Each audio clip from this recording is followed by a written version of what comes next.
Hai, Assalamualaikum warahmatullahi wabarakatuh dan selamat sejahtera. Saya Nur Atira binti Atirun, merupakan pelajar ijazah sarjana muda pendidikan awal kanak-kanak di Universiti Selangor.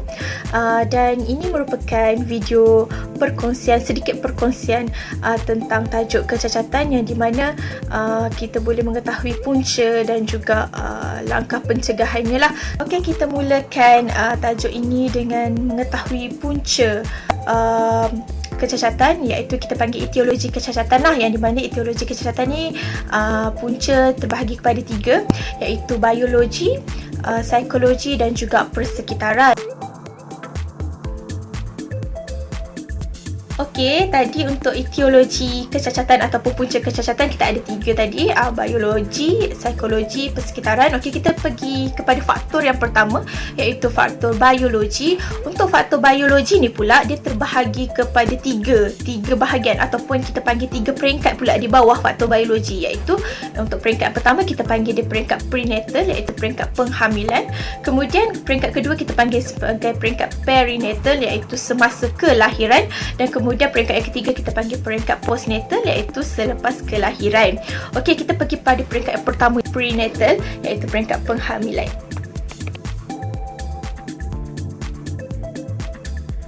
Okey, kita pergi kepada peringkat yang pertama, iaitu peringkat prenatal ataupun orang panggil peringkat penghamilan lah, sebab sebelum berlakunya proses kelahiran ataupun sebelumnya berlaku bayi itu membesar, mesti dia akan melalui, ibu tu sendiri akan melalui proses kehamilan. Jadi orang kata apa yang berlaku semasa kehamilan tu yang boleh menyebabkan kecacatan tu kan. Okey, kita pergi kepada poin yang pertama. Okey, apa dia poin yang pertama, iaitu poin jenis darah tidak sesuai ataupun faktor RH. Okey, kenapa jenis darah tidak sesuai ataupun faktor RH ni menjadi orang kata punca kepada kecacatan semasa penghamilan? Okey, darah ibu tu negatif, darah ayah tu positif, kemungkinan besar baby tu akan ada kuning yang sangat tinggi.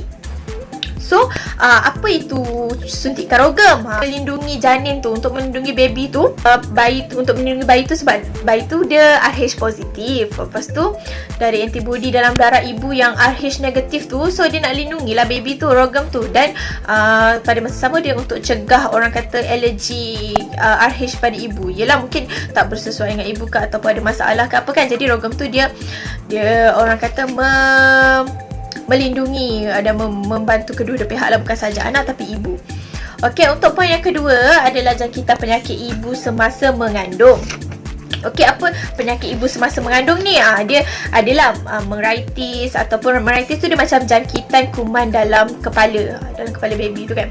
Kemudian dia ada sifilis, kemudian sifilis tu penyakit kelamin, kemudian rubella, suntikan rubella tu suntikan yang yang kita ambil pada 9 bulan, 1 tahun, tingkatan 3, tapi secara keseluruhan rubella tu lebih kepada perempuan. Okey, so orang kata jangkitan penyakit ibu semasa mengandung tu takut terkena kepada anak lah. Maksudnya contoh lah, ibu tu ada sifilis, so dia akan memberi jangkitan kepada anak tu juga. Okey, so yang seterusnya adalah penyakit anemia. Anemia tu biasalah kita dengar orang kata tidak cukup bekalan oksigen kepada otak. Berat badan baby yang lahir kebanyakannya kurang daripada 2.5 kg. Okey, bahaya kan anemia tu. Maksudnya berat baby akan jadi kurang. Dia akan lahir dalam keadaan kurang daripada 2.5 kg. Pentingnya ibu ni dia makan pemakanan yang boleh membantu menambahkan hemoglobin dalam badan ketika mengandung. Okey, seterusnya kita pergi poin keempat, iaitu lahir tidak cukup bulan. Yang seterusnya kurang makan makanan berzat. Okey, kurang makan makanan berzat tu semestinya ibu hamil tu memang sangat-sangat penting untuk makan makanan berzat. Seterusnya ketidaknormalan kromosom. Itu orang kata faktor biologi lah. Orang kata siapa yang ambil biologi, sains tulen dulu waktu tingkatan 4-5, dia akan belajarlah kromosom ni, ini tidak cukup berapa ni, negatif ni. Jadinya ketidaknormalan kromosom ni dia boleh jadi genetik juga. Okay, so ketidaknormalan kromosom apa yang mengakibatkan kecacatan, ataupun apakah kecacatan yang akan jadi kepada bayi tu ataupun semasa kehamilan adalah Down syndrome lah. Okay.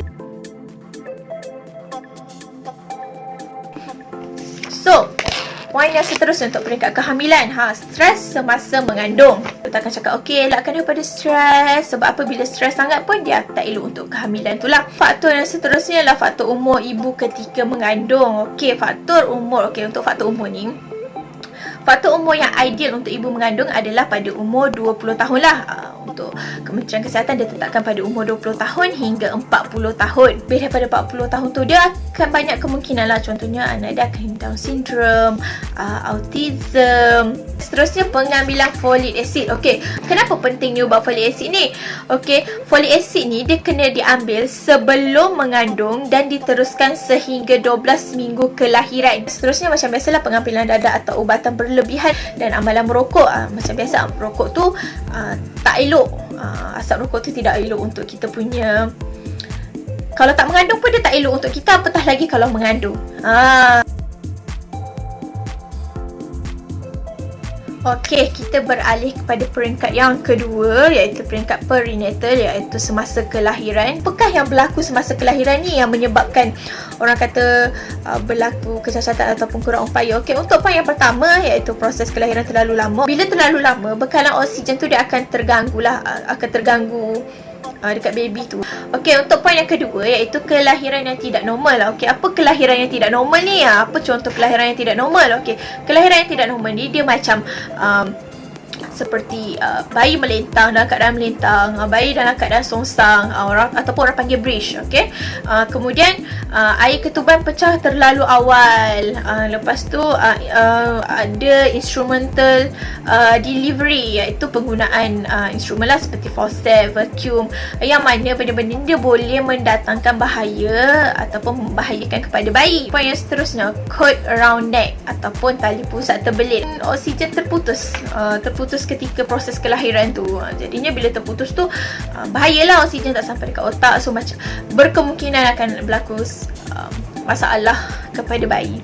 Okey, seterusnya kita penyakit ibu ataupun virus tu. Apa antaranya penyakit berjangkit tu? Macam sifilis, lepas tu herpes. So tu untuk peringkat prenatal.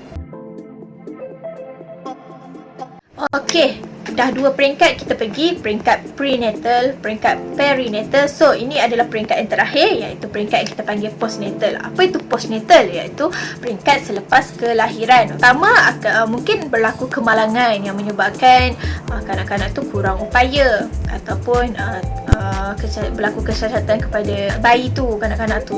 Poin yang kedua, iaitu penyakit secara tiba-tiba. Apa penyakit secara tiba-tiba ni? Penyakit kuning tu dia terdapat dalam penyakit yang secara tiba-tiba lah, menyebabkan berlakunya kernicterus. Okey, kernicterus ni dia merupakan jenis kerosakan otak yang jarang dapat dicegah. Okey, dan selalu berlaku pada bayi yang baru lahir. Kita pergi kepada faktor yang seterusnya. Okey, kita pergi untuk faktor yang kedua, faktor persekitaran. Yang di mana untuk yang pertama adalah permasalahan keluarga ataupun trauma. ADHD ni dia boleh jadi faktor genetik. Dia punya genetiknya ada yang ADHD. Jadi dia ada kemungkinan besar untuk seluruh ahli keluarga tu dia ada ADHD juga. Okey, tu untuk yang permasalahan keluarga dengan trauma lah. Kemudian untuk pencemaran toksin pula, dia boleh memberi kesan kepada kadang-kadang yang ada autism lah. Sebagai contoh apa yang berlaku dekat Bridge Township dekat New Jersey, yang di mana kilang tu dia mengeluarkan asap yang banyak. Kemudian dia menyebabkan kes kanak-kanak autistik.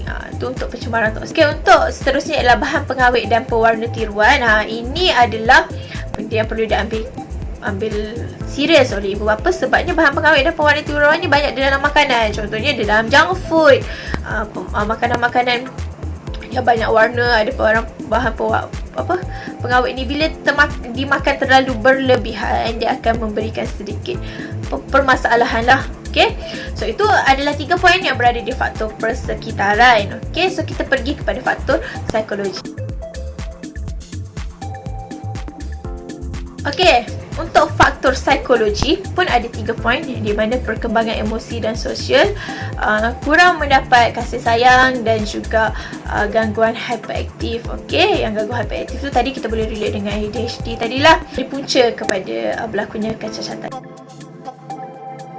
So kita beralih kepada pencegahannya pula. Okey, pencegahan yang yang boleh mengelakkan berlakunya kecacatan. Okey, yang pertama, imunisasi. Okey, imunisasi tu yang kita tahu dia sangat penting. Okey, sangat penting untuk daripada bayi tu kita buat imunisasi, kita bagi vaksin dan sebagainya, sehinggalah golongan remaja macam tadi rubella, ada cucuk rubella pada umur 15 tahun. Okey, so imunisasi tu penting. Kemudian apakah pencegahan yang boleh buat lagi untuk mengelakkan pengambilan dadah dan alkohol? Okey, pengambilan dadah dan alkohol tu memang patut dielakkan, kena dielakkan ketika untuk melahirkan orang kata bayi yang sihat dan sebagainya. Lagipun dadah dengan alkohol tu tak elok. Begitu juga dengan merokok. Okey, merokok pun juga tak elok.